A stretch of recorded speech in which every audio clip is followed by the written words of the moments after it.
Hi guys, it's Miss Escamilla. This week for homework, you will be required to solve 2 problems per day. So just make sure that you're doing the 2 problems for whatever day of the week we are on. So today you'll be doing the 2 problems for Monday. The entire week, all of our homework this week is going to be about input-output tables. Finding rules or patterns in numbers and in tables. So let's get started. Okay, let me flip this the other direction. Okay, we learned a couple of weeks ago about input and output tables. And so basically an input-output table is, I like to tell kids to think of it kind of like a machine.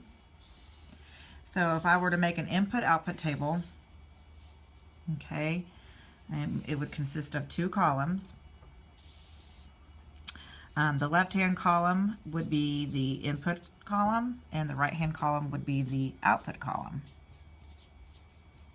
Okay, and we actually give each column, we name them with letters sometimes.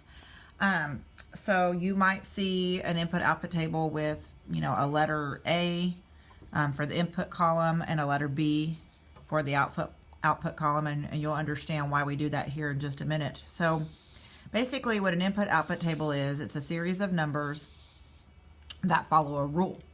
So for example, let's say I have the number 2 here in the input and the output is an 8. Or if I have the number 3 here and the output is a 12, and the number 4 here and the output is a 16. And let's say I skip a few numbers in between, and I skip 5, I skip 6, I skip 7, and I just go straight to 8. And my output is a 32. Our job is to be able to determine, well, if this was a machine, the input is the number that's going into the machine, and the output is what is coming out of our machine. And so it's kind of our job to determine what's happening inside of that machine to the number that we put in it to get it to come out the other number. So we're looking for the rule, what we're doing to the input to get the output. So when I start looking at these numbers, I notice that I want to find out, how do I get from a number 2 to a number 8? Am I adding? Am I subtracting? Am I multiplying? Or am I dividing? So I know that I could do 2 plus 6, and that would give me 8. However, if I did the same thing to the 3, if I added 6 to 3, 3 plus 6 is 9, not 12. So that would be my clue that this is not going to follow an addition rule, that I'm going to be looking for something different. So I also know that 2 times 4 equals 8. And I know that 3 times 4 equals 12. And that 4 times 4 equals 16. And 8 times 4, in fact, equals 32. So what I have just discovered here is that our rule for this input-output table is to multiply by 4.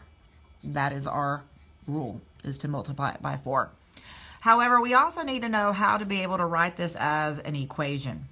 So basically, what's happening in this table is that we are taking the input, which is A, and we are taking that input and multiplying it by 4 in order to get the output, which would be B.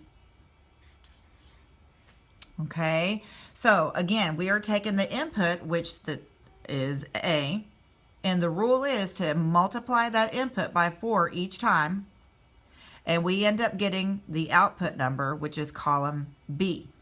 So we would say that A times 4 equals B. Or we could reverse it. We could say that 4 times A equals B.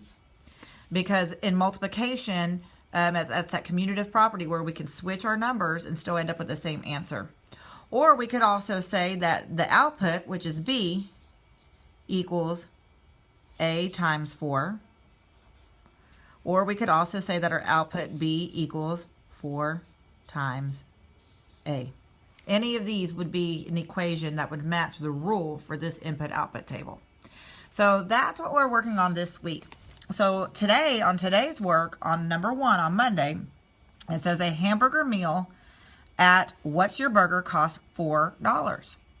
How many hamburger meals can Terry buy with $24? And what is the rule?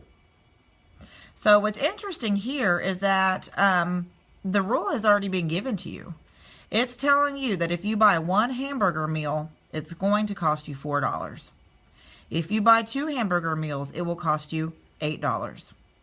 If you buy 3 hamburger meals, it'll cost you $12. And if you buy 4 hamburger meals, it'll cost you $16. So the rule is actually, they've already kind of given you the rule right here in the middle. So in order to get that rule, you have to look at, well, what are we doing to 1, the input, to get the output of 4? And whatever you do to that 1, you also have to do to the 2, and the 3, and the 4. So you have to figure out what is the rule here. So that's the second question, what is the rule?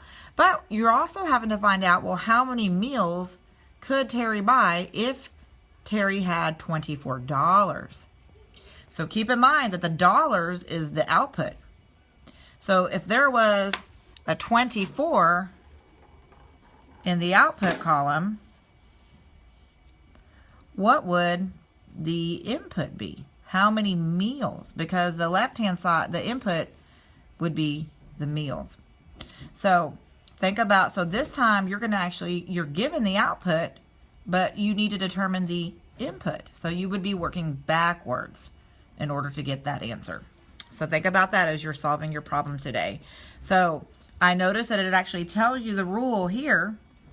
So if you're working backwards, you would probably need to perform the opposite operation of what the rule, whatever the operation is for the rule. Since you're working backwards, you're probably going to need to use the opposite operation. Okay, and then on the next one, you're giving an input-output table, and your job is to determine the relationship or between the input and the output, or the rule. So what are we doing to 1 to get 79? What are we doing to 2 to get 80? What are we doing to 3 to get 81? What are we doing to the number 4 to get 82? The rule has to be the same for every single input. So in other words, in order to get the output, the same rule has to be followed for every number in the input. Okay, so think about it. So are we adding 1 to the input to get the output? Are we timesing by 40? Are we adding 78? Or are we timesing or multiplying by 79? All right, good luck. If you have any questions, just email me. Bye.